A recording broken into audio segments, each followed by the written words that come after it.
Hi guys, announcement lang guys.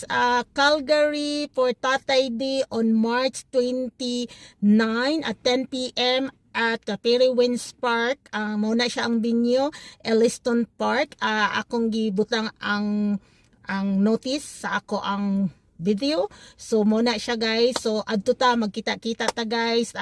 Ubanimin ninyo kuyog ang My Little Bisayang Hilaw, the Oster Farm, and of course me, Mother Earth. So mag-live kami guys. So I'm proud Dabawinya, proud Sub-Saharan, African level Mindanao. So adto ta guys, magkita ta tanan ninyo, tanang mga Bisaya or tanang mga Pilipino, kita-kita ta para madala nato pauli si Tatay Digong sa ato ang nasod. So abangan guys, March 29 at 10 AM at Perry Winds Park. Muna siya ang venue. So siguro magpa-read ni siya guys. So I don't know what's the whole event, but tanawa ning link, magkita-kita ta to all the Filipino. Let's support our president, PRRD, to bring him home back to our country. So I'm proud Dabawinya, I'm proud Mindanaoan, I'm proud Rizalian. So na witness jud nako ang kaayon ni Tatay during my college day nga na ako sa Davao.